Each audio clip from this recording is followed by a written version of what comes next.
Vanished without a trace, the mystery that haunts a small town.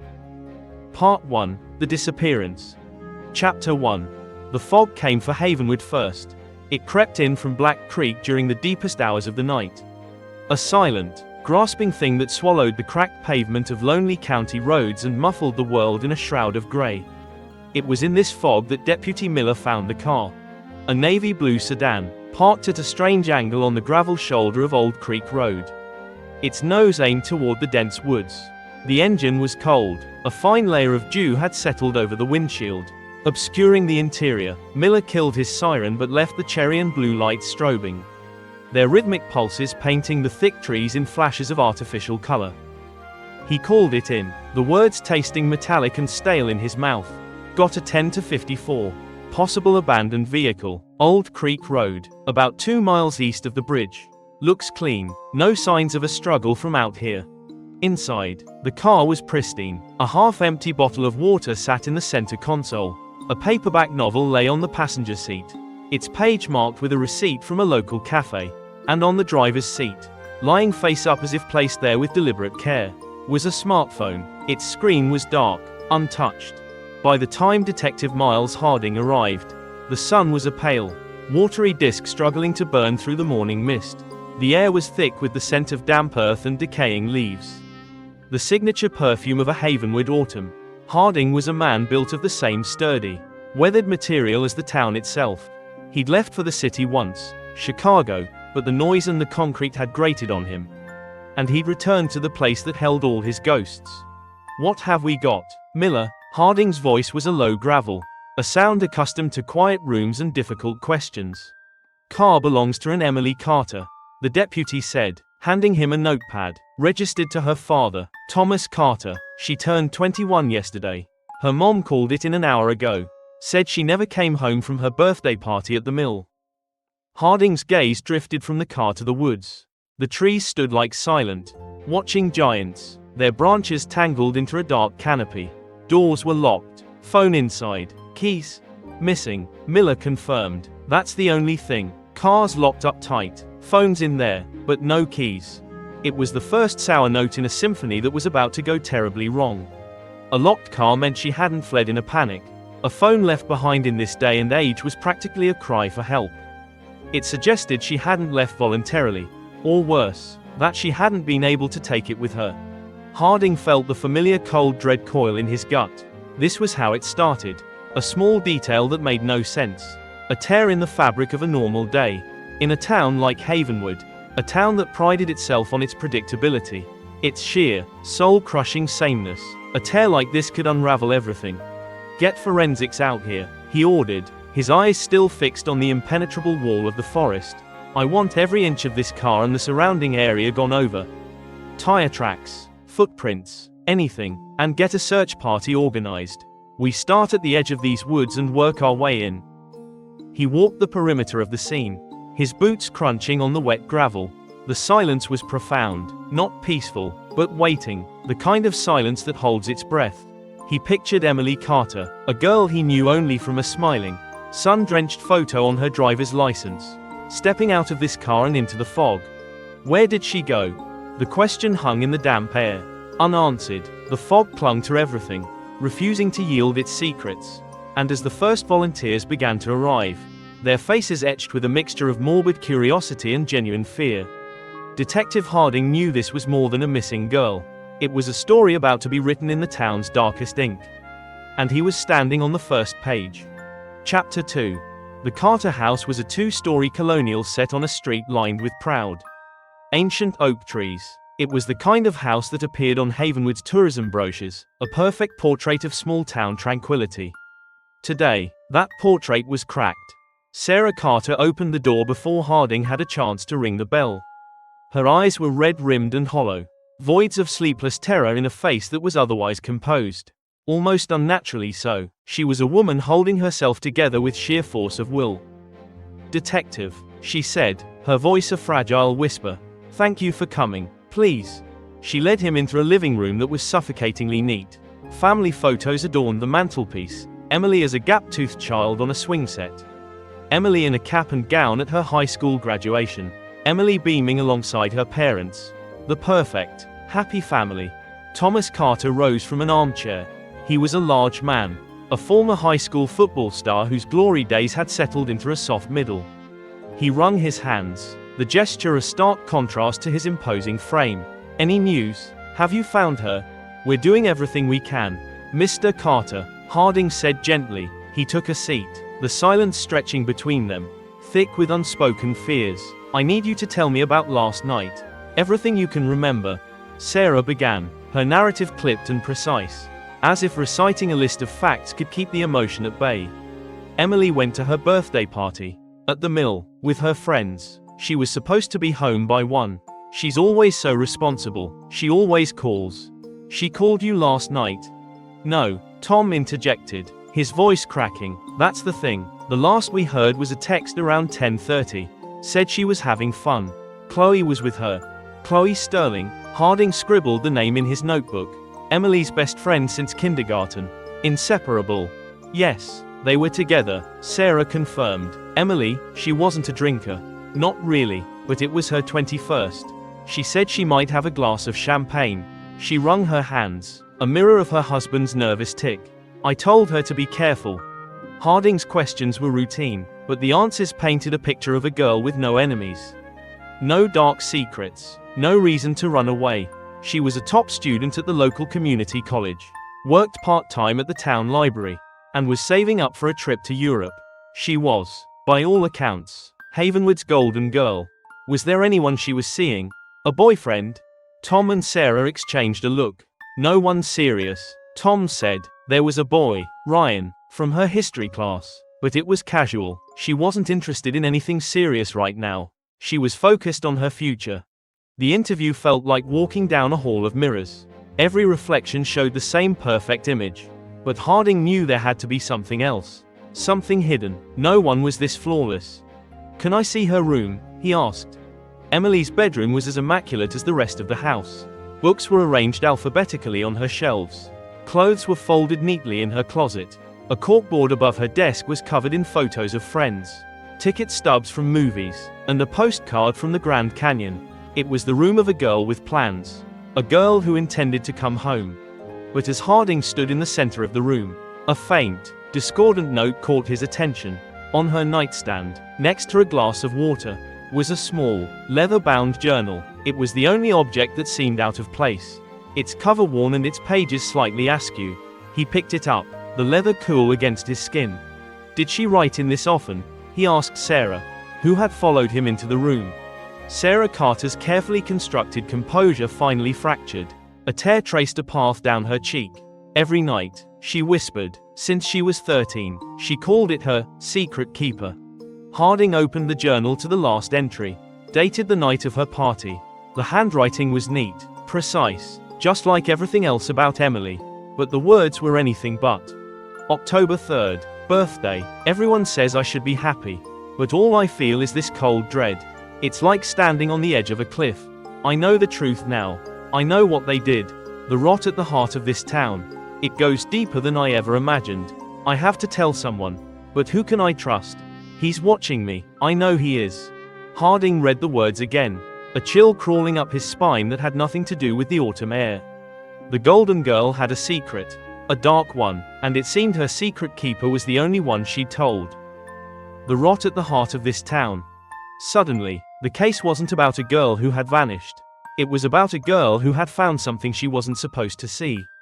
And in a town like Havenwood, a town built on secrets, that was the most dangerous discovery of all. Chapter 3. News of Emily Carter's disappearance spread through Havenwood like a contagion.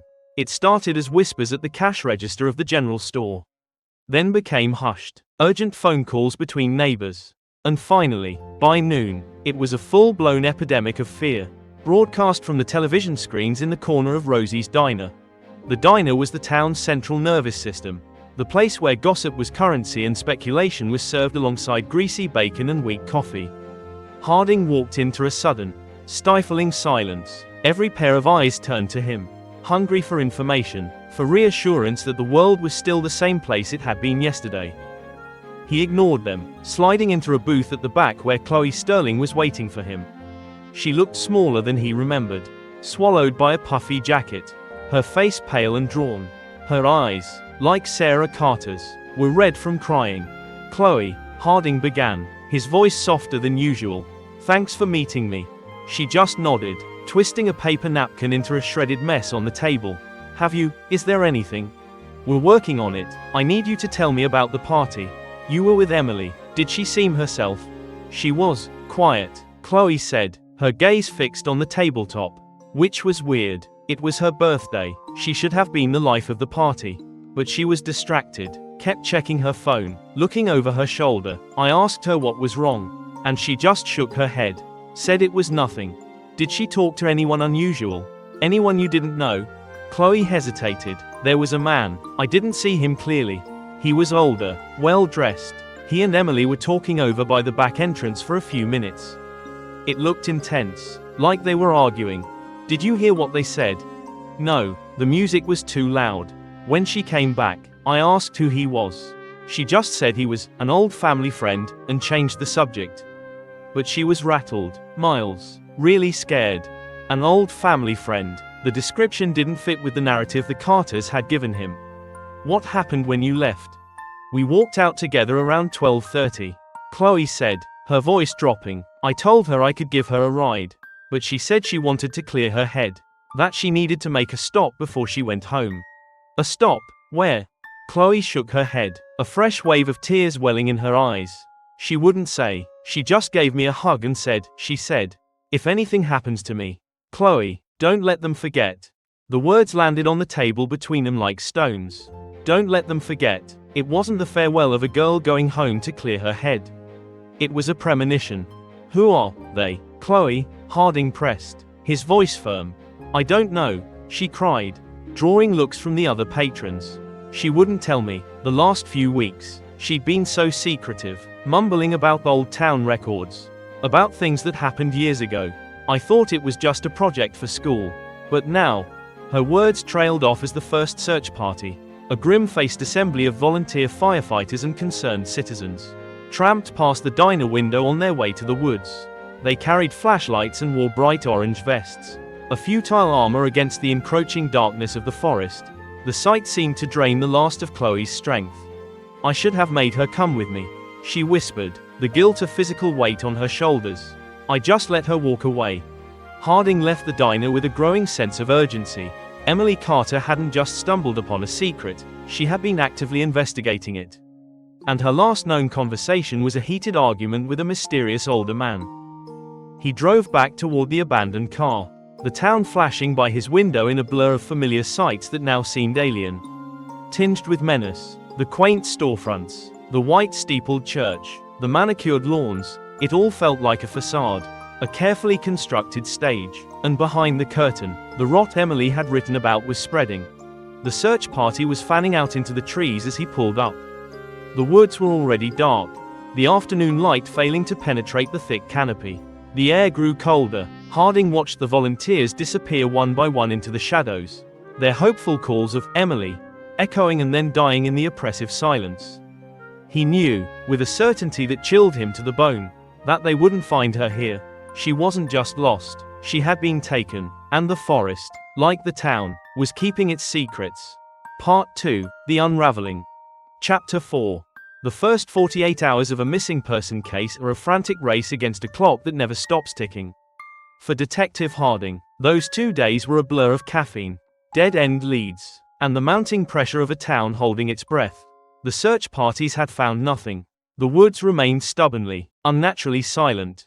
The investigation had set up a makeshift headquarters in a spare office at the Havenwood Municipal Building, the walls of which were now covered in maps, timelines, and a large, smiling photograph of Emily Carter that seemed to mock their efforts.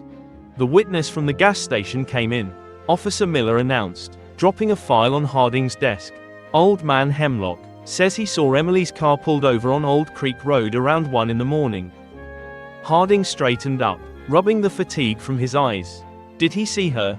"Better. He saw her with someone," Miller said, flipping open the file. "Says he saw Emily standing outside her car, arguing with a man. He couldn't make out the face, it was too foggy, but he said the man was tall, wearing a dark suit, and he was driving a black luxury sedan, a Lincoln or a Cadillac."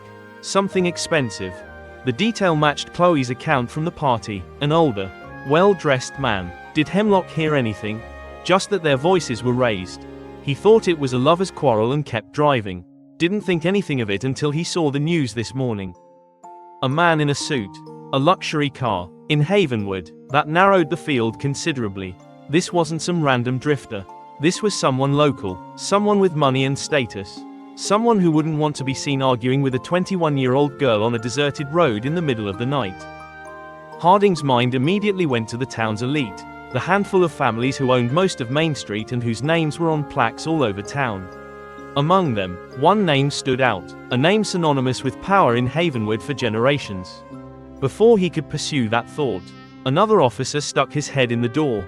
"Detective, you've got a delivery, dropped at the front desk. For you, specifically."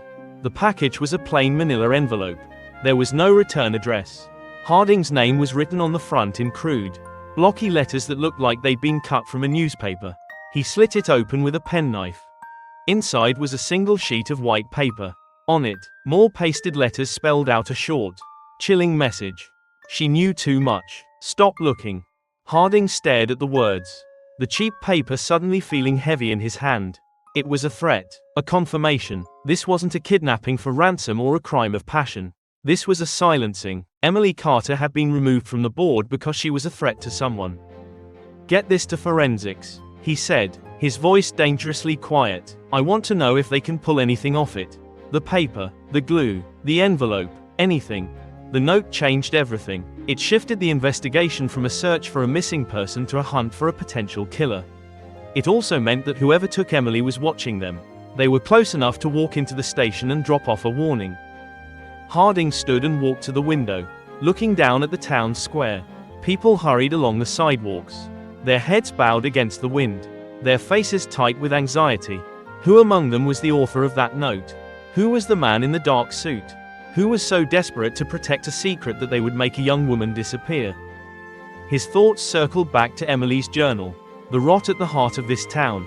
It wasn't a metaphor, it was a literal rot. A sickness that had been festering under the surface for years. And Emily, in her innocent, academic curiosity, had peeled back the bandage and exposed it. The clock was ticking louder now. With every passing hour, the chances of finding Emily alive dwindled. And with this new threat, Harding realized he wasn't just fighting time. He was fighting the town itself. And the powerful, hidden forces that were determined to keep their secrets buried, no matter the cost. Chapter 5. The anonymous letter had injected a potent venom into the investigation. The fear in Havenwood curdled into paranoia. Neighbors eyed each other with suspicion. The search parties grew smaller. The initial surge of community spirit replaced by a primal instinct for self-preservation.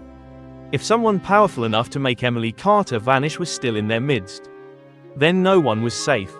Harding felt the pressure from all sides. The mayor was calling him 3 times a day, demanding answers he didn't have. The state police had offered their assistance, an offer he knew was a thinly veiled threat to take over the case if he didn't produce results. And the Carters were living in a waking nightmare, calling him every few hours for updates that never came. He decided to revisit the one piece of tangible evidence they had, Emily's room. A crime scene is a story, and he had a nagging feeling he'd missed a chapter. This time, he went alone, letting himself into the quiet house while the Carters were out distributing missing person flyers. The room was exactly as they had left it, a pristine museum of a life interrupted. Harding moved slowly, methodically, trying to see it not as a father's-daughter's room, but as the workshop of an investigator. Emily had been looking for something. What was it? He started with her bookshelf. It was filled with classics, poetry, and contemporary fiction, but tucked away on the bottom shelf, almost hidden behind a row of yearbooks, was a small collection of books that seemed out of place, volumes on local history, genealogical records of Havenwood, and a thick, academic text titled The Sociology of Small Town Secrets. He pulled one out, a history of Havenwood County. It was old, the pages brittle and yellowed. He flipped through it, his eyes scanning for anything unusual. The book detailed the town's founding in the late 19th century by a consortium of 5 families. Their names now adorning streets and parks: Finch, Albright, Sterling, Prescott, and Davenport. They had built their fortunes on the timber trade, turning the vast, ancient forests into a river of gold. The official story was one of industrious pioneers and rugged American individualism. Harding was about to put the book back when a small, folded piece of paper slipped from between the pages. It was a photocopy of a page from a different book, or perhaps a ledger. The handwriting was archaic, the ink faded. It appeared to be a list of names and financial transactions. Dated 1898, near the bottom, a single line was circled in red ink. The Founders Pact. Final disbursement. Contingency met. The Founders Pact. The phrase snagged in his memory. It was from Emily's journal. This was it. This was what she had found. He continued his search with renewed focus.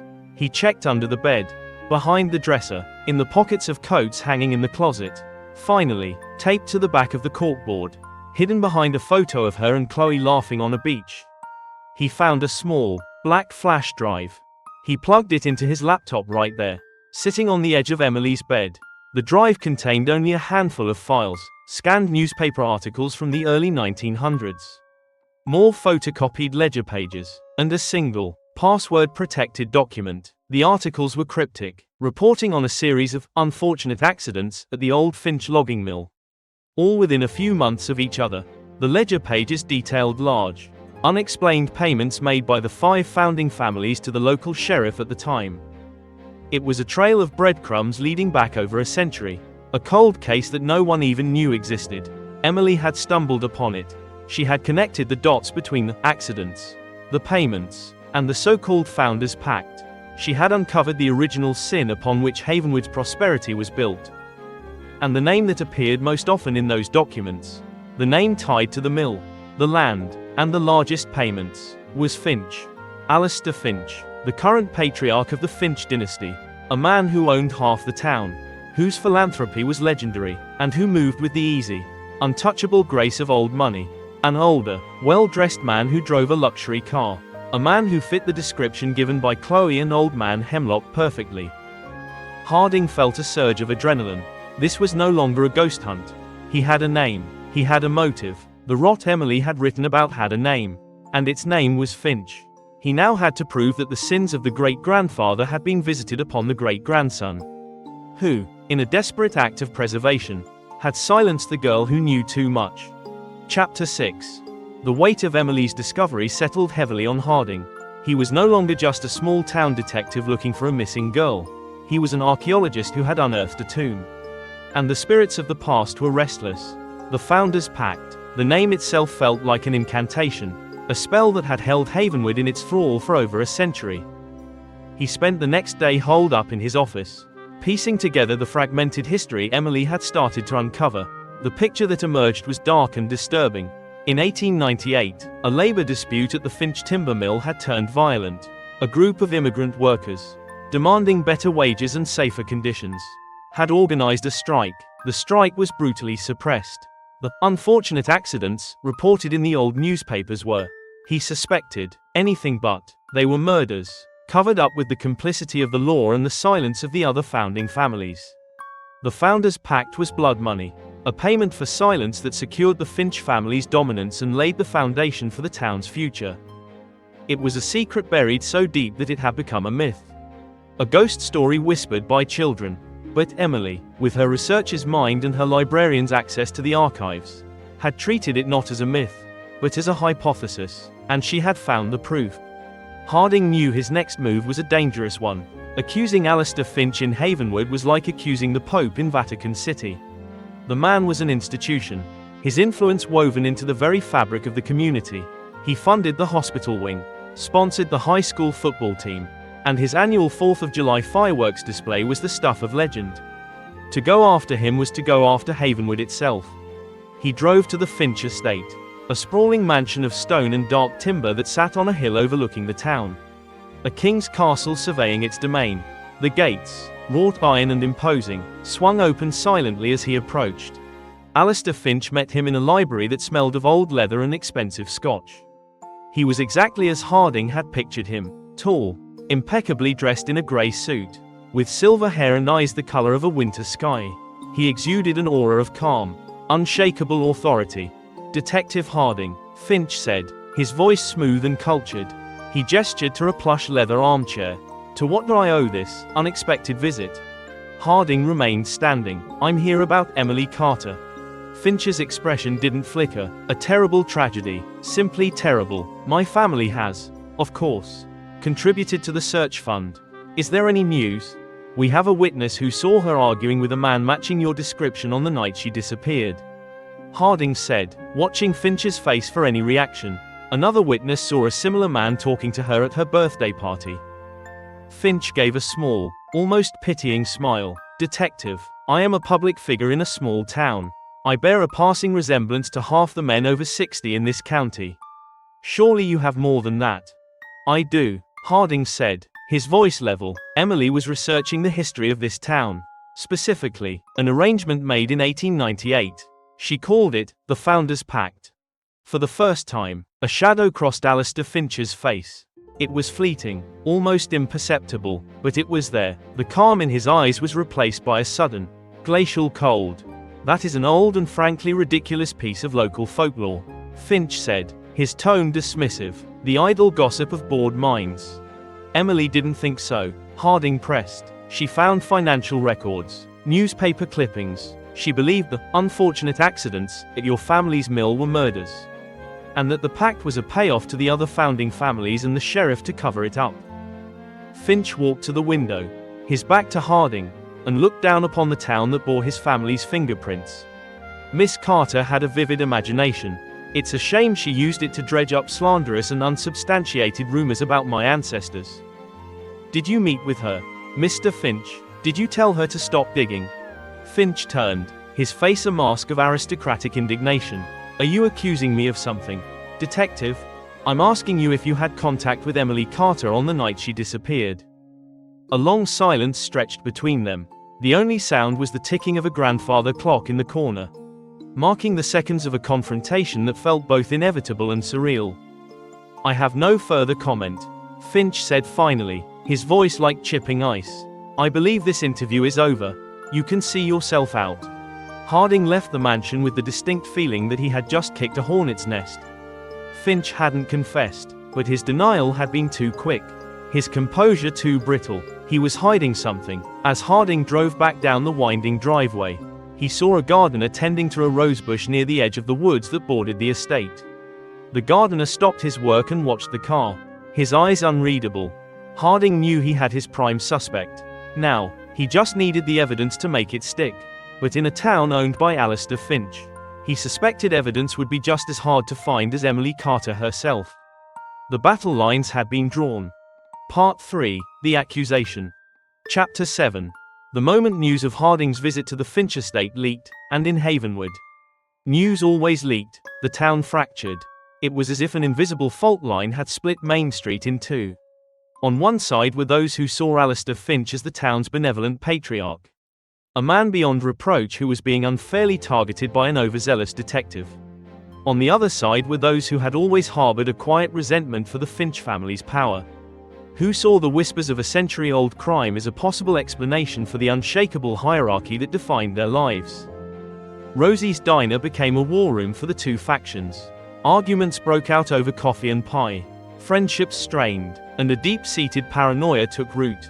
The media, catching the scent of a David and Goliath story, descended on Havenwood in a swarm of satellite trucks and sharp-suited reporters, their cameras turning the town's grief into a national spectacle.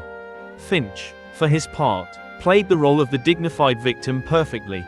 He gave a single, controlled interview on his mansion's doorstep, expressing his profound sadness over Emily's disappearance and his shock at the baseless and hurtful rumors being circulated. He was calm, compassionate, and utterly convincing. The reaction created a schism in the most painful of places, between the Carters and Chloe Sterling.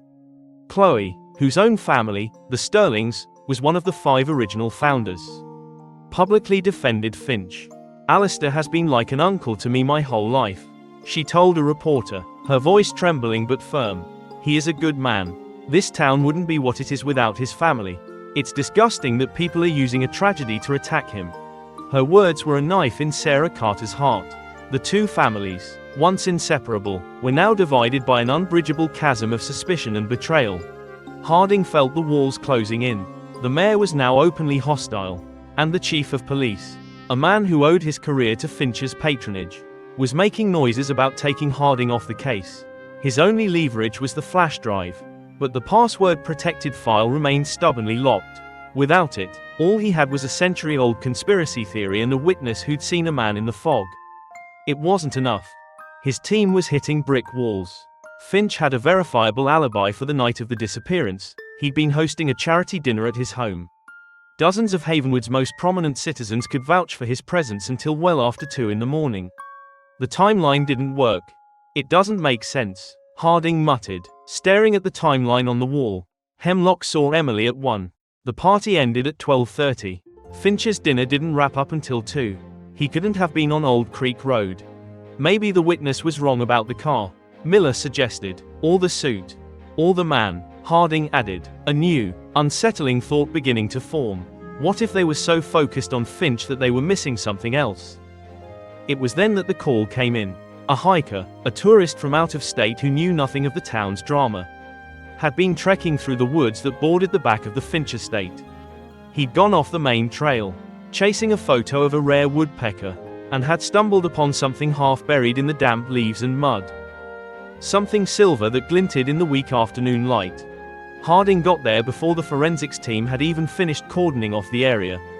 It lay in a shallow depression, as if recently uncovered by the rain. A silver locket, tarnished with dirt. He recognized it instantly from the photos on Emily's corkboard. It was a heart-shaped locket she wore everywhere, a gift from her grandmother. He knelt, his heart pounding. This was it, the piece of physical evidence that tied the scene to the suspect. The locket was found on the edge of Finch's property. It felt like the final nail in the coffin. But as he stared at it, a cold, disquieting feeling washed over him. It was too perfect, too easy, after weeks of finding nothing. For this to turn up now, right where they were looking, it felt less like a discovery and more like a message. Like the locket hadn't been lost. It had been placed. A forensics tech carefully bagged the locket. We'll get this to the lab right away. Detective, see if we can pull any prints or DNA. Harding nodded, his eyes scanning the surrounding woods. The trees were dense, the ground thick with undergrowth. It was a place where anything, or anyone, could be hidden. The locket was a tangible link, a piece of Emily herself. But it wasn't her. The discovery would galvanize the case against Finch. The public would see it as proof of his guilt. But for Harding, the perfectly placed piece of jewelry only deepened the mystery. It didn't feel like the mistake of a panic killer. It felt like the calculated move of a master manipulator. Someone was playing a game. And Harding had the terrifying suspicion that he was several moves behind. Chapter 8. The discovery of the locket was like throwing a match into a tinderbox. The media frenzy exploded. Alistair Finch's carefully crafted image began to crumble. The narrative was too compelling. The powerful tycoon, the young girl who knew his family's dark secret, the incriminating piece of jewelry found on his land. Havenwood was no longer just a town in crisis. It was the setting for a modern-day Gothic horror story. And Alistair Finch had been cast as the villain. He was forced to hire a high-priced legal team from the city. Sharp-tongued lawyers in expensive suits who descended on the small police station and spoke in condescending tones. They held a press conference, decrying the shoddy police work and the trial by media their client was being subjected to. But the damage was done. The court of public opinion had reached its verdict. Finch became a recluse, barricaded inside his mansion while news vans camped outside his gates. The town that had once revered him now whispered his name like a curse. The pressure on Harding to make an arrest was immense. The district attorney was practically breathing down his neck. You have motive, you have opportunity, and now you have physical evidence linking her to his property. What are you waiting for? Harding, I'm waiting for the truth. Harding had snapped back, an answer that did little to placate his superiors. His gut told him something was wrong. The locket felt staged, and Finch's alibi, confirmed by a dozen reputable sources, was ironclad. Harding's team re-interviewed everyone from the charity dinner. No one had seen Finch leave. He'd been the consummate host all evening. It was impossible for him to have been on Old Creek Road. Frustrated, Harding turned his attention back to the loose threads. The black luxury sedan, the man arguing with Emily, the mysterious woman Chloe had seen her with, and the locked file on the flash drive. He sent the drive to the State Police Cybercrime Unit, hoping their experts could crack the encryption. Days turned into a week. The locket came back from the lab with no usable prints and only Emily's DNA on it. It was another dead end. The investigation was stalling, and Harding's credibility was starting to wear thin. The town wanted a monster, and he had failed to cage him. He was sitting in his office late one night, staring at the case board, when Miller came in, looking more animated than he had in weeks. "You're not going to believe this," Miller said, holding up a DVD. "We've been canvassing for security footage for miles around the crime scene. Most of it was useless. But we found something. It's from a gas station about 5 miles east of where her car was found. The camera covers the highway entrance ramp." "And?" Harding asked, leaning forward. "The timestamp is 1:45 a.m., about an hour after Hemlock saw her. The quality is garbage.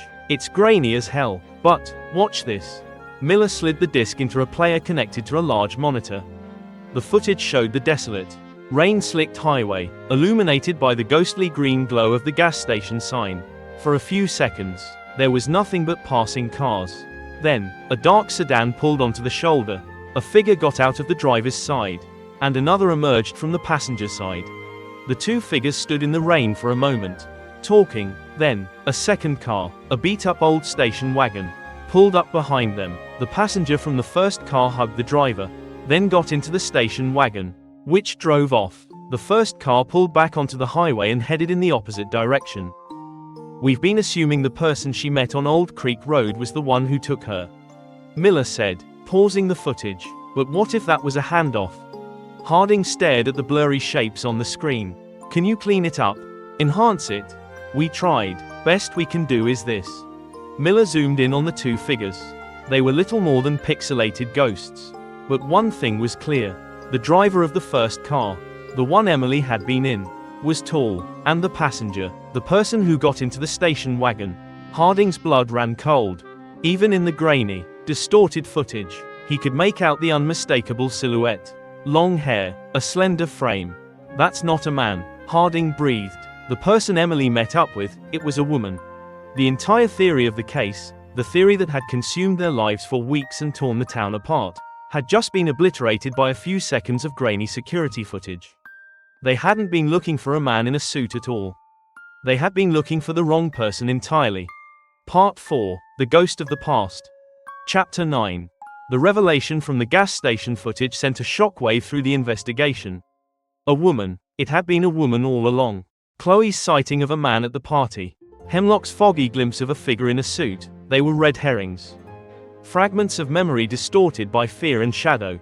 Or, more chillingly, they were part of a deliberate misdirection. Harding felt a mix of shame and renewed determination. He had allowed himself to be led down a path, baited by the discovery of the locket and the town's eagerness to blame Alistair Finch. Now, they were back at square one, but with a crucial new piece of the puzzle. The cybercrime unit finally called back. They had cracked the password on the flash drive. It was a single word, Laura. The protected document was a research paper Emily had been writing for her sociology class. Its title was Generational Trauma and Institutional Secrecy, a Case Study of Havenwood. The paper was a devastating indictment of the town. In it, Emily laid out the entire theory of the Founders' Pact, using the historical documents she'd found as evidence. She argued that the cover-up of the 1898 murders had created a culture of silence that had been passed down through generations, allowing the founding families to maintain power and control. But it was the final section that made Harding's hands tremble. In it, Emily connected the century-old crime to a much more recent tragedy, the disappearance of a teenage girl named Laura Bennett, who had vanished without a trace from Havenwood 15 years ago. The Laura Bennett case was Harding's greatest failure. It had been his first major case as a detective, and it had gone cold, haunting him ever since. Laura, like Emily, had been bright and curious. She had been a history buff, known for spending hours in the town archives. And just before she disappeared, she had told her friends she had uncovered something huge about the town's history. The parallels were terrifying. Emily's paper argued that Laura had likely stumbled upon the same secret of the Founders' Pact, and that she, too, had been silenced. The official investigation at the time had focused on a transient who was passing through town. but he was never found. The case had faded from the headlines, becoming another one of Havenwood's sad, cautionary tales. Emily had reopened that wound. She had found a link that no one else had seen. "Miller," Harding called out, his voice hoarse, "pull everything we have on the Laura Bennett case, and run a facial recognition search on every woman connected to her. Family, friends, anyone." The name, Laura, used as the password was the key. It was a message. Emily was linking herself to the girl who had vanished before. It took the state's powerful computers less than an hour to find a match for the grainy figure in the security footage. The result came back with a name and a driver's license photo that made the air leave Harding's lungs. The woman in the footage, the woman Emily had secretly met on that rainy highway, was Eleanor Vance, Laura Bennett's older sister. Eleanor had left Havenwood years ago, right after her sister's case went cold. Blaming the town and its police force for their failure, she had cut all ties, moved to the West Coast, and hadn't been heard from since. Until now. Suddenly, the fragmented pieces of the puzzle slammed into place with breathtaking, horrifying clarity. This wasn't about one missing girl. It was about two. It was about a 15-year-old cold case that had just violently burst back into the present. Eleanor Vance had come back, and she had found Emily Carter, the one person in Havenwood who had picked up the trail her sister had been following all those years ago. The question was no longer just where Emily was. The question was, what did Eleanor Vance want? Was she seeking justice or revenge? And had she saved Emily from the town's dark secret? Or had she pulled her into a new, even more dangerous nightmare? The ghost of Laura Bennett was no longer a whisper from the past. She was the screaming central player in a drama that was far from over. Part 5, The Reckoning. Chapter 10. The name Eleanor Vance was a ghost from Harding's past. He remembered her from 15 years ago, a furious, grief-stricken young woman, railing against what she called the town's willful blindness. She had accused the most powerful people in Havenwood, including Alistair Finch, of knowing more about her sister's disappearance than they let on. She had been dismissed as hysterical. Now, Harding knew she had been right all along. They tracked her to a rented cabin nestled deep in the woods of the next county. A secluded spot where someone could disappear for weeks without being noticed. As they drove up the long, unpaved driveway, Harding felt a sense of trepidation. He wasn't sure if he was about to arrest a kidnapper or meet an ally. Eleanor Vance was waiting for them on the porch, a mug of coffee steaming in her hands. She looked older, her face etched with a permanent sorrow, but her eyes held the same fiery intensity he remembered. She wasn't surprised to see them. "I was wondering how long it would take you, Detective," she said, her voice calm, "or if you'd just let Finch pin this on some other innocent person. Like you did last time." "Where is Emily Carter?" Harding asked, getting straight to the point. "She's safe," Eleanor said, "safer than she ever would have been in Havenwood. I put her on a bus to a place where no one will ever find her. With a new name and enough money to start a new life." Harding and Miller exchanged a stunned look. "You helped her run away?" Eleanor gave a bitter laugh. "Run away? No, I helped her escape. There's a difference. My sister Laura tried to expose the truth, and they made her disappear. I wasn't going to let that happen again." She invited him inside. The cabin was sparse, filled with maps, books, and newspaper clippings. It was an investigation hub, just like Harding's office, but this one had been running for 15 years. Eleanor's story poured out, a torrent of pain and obsession. After Laura vanished, Eleanor had dedicated her life to finding out what happened. She had uncovered the same trail of clues as Emily, the Founders Pact, the mill, accidents, the century of lies. She learned that Laura had confronted Alistair Finch's father, the patriarch at the time, and had threatened to go to the press. A week later, she was gone. "I couldn't prove it," Eleanor said, her voice thick with emotion. "It was my word against the most powerful family in the state. So I waited, I watched. I knew that someday, someone else would stumble on it. And then I saw a post on a local history forum. A student from Havenwood asking questions about the 1898 mill strike. It was Emily. Eleanor had contacted Emily anonymously, confirming her suspicions and warning her of the danger. The two of them had been communicating for weeks, planning the argument Chloe and the witness saw at the party and on the road wasn't with Finch, but with one of Finch's men, a fixer, sent to intimidate Emily into silence. That was the final straw. Eleanor explained. Emily knew she had to get out. The whole disappearance was staged. We planned it together, the abandoned car, the phone left behind. It was all designed to make it look like a violent abduction. I even planted the locket near Finch's property myself. I had to force you to look at him. I had to make the town see the truth. It was a brilliant, desperate plan, a gambit to expose a century of corruption by sacrificing one girl's life to save her from the fate of another. Why not just come to me? Harding asked, the question tasting like ash in his mouth. Eleanor's gaze was withering. Because you're one of them.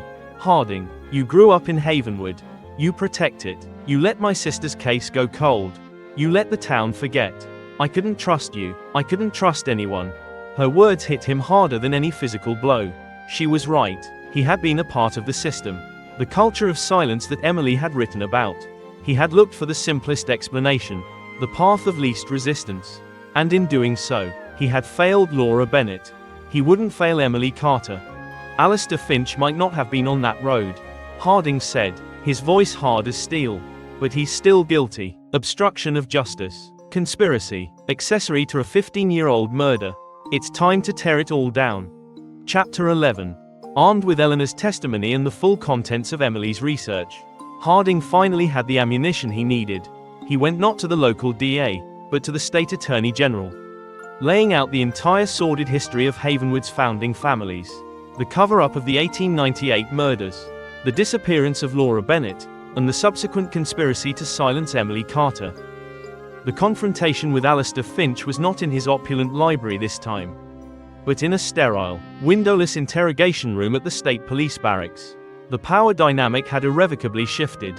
Finch's expensive lawyers were present, but their bluster was gone, replaced by a tense, wary silence. Finch at first maintained his icy composure, denying everything. He was a philanthropist, a pillar of the community, a victim of a vindictive woman's 15-year-old grudge. Then Harding played his trump card. He didn't show Finch the historical documents or Eleanor's testimony.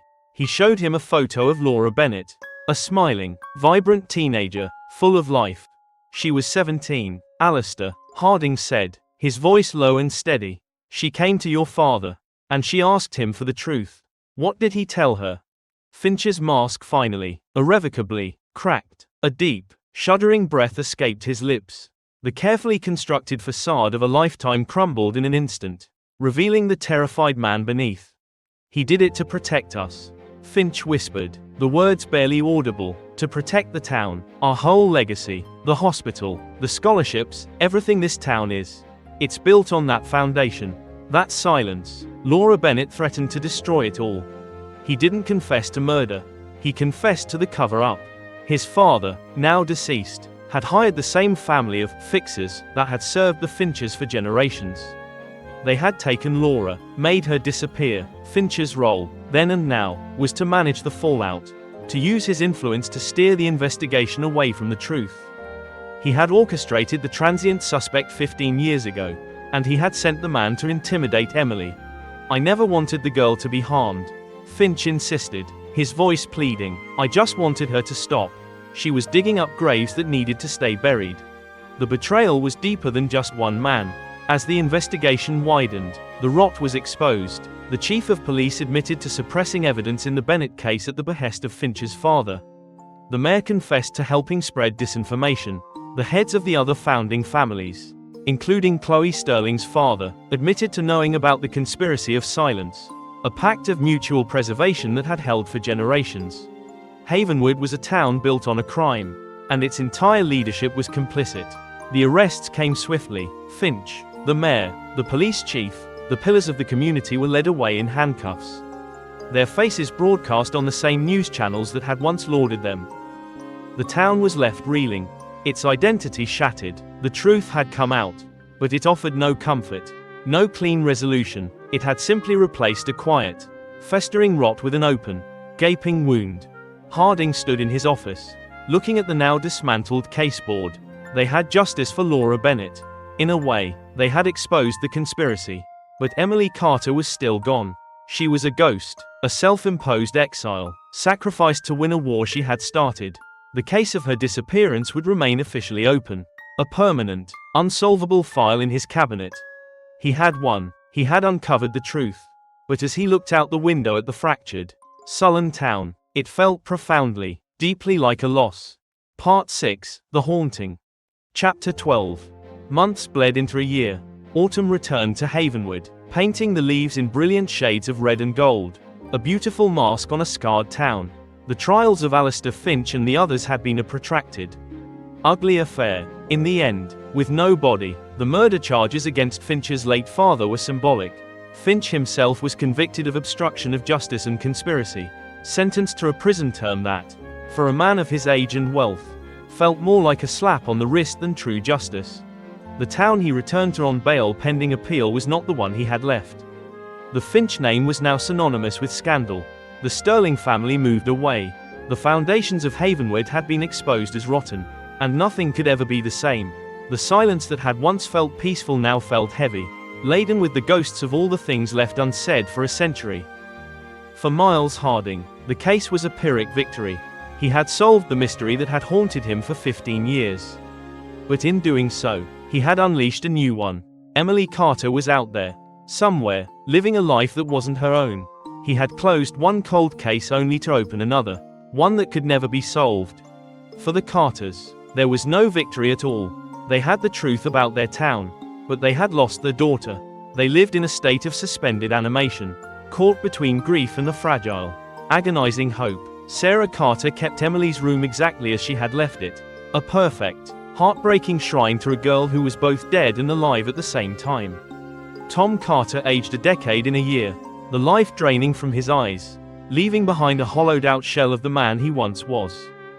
One crisp October afternoon, almost a year to the day since Emily had vanished, Sarah Carter walked to the end of her driveway to collect the mail. It was a familiar, mundane ritual in a life that had been stripped of all normalcy. Bills, junk mail, a local paper with another headline about the town's slow, painful recovery.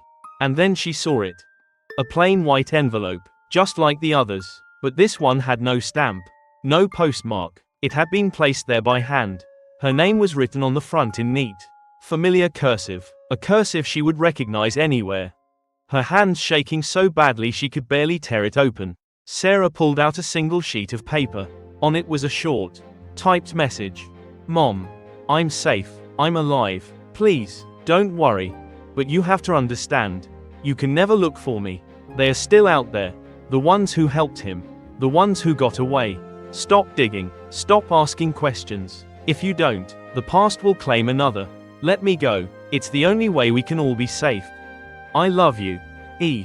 Sarah Carter stood at the end of her driveway, the letter trembling in her hand. The crisp autumn air felt suddenly, impossibly cold. She looked up and down the quiet, tree-lined street, at the familiar houses, at the neighbors raking leaves on the perfect lawns. It was the picture of peace, the picture of home. But it was a lie. The rot was still there, beneath the surface. The fixers, the enforcers who had made Laura Bennett disappear, had never been identified. They were still out there, watching, waiting. Emily was alive. It was the news she had prayed for every single day for a year. But it wasn't a release. It was a new kind of prison. Her daughter was gone forever, held hostage by a secret that would never die.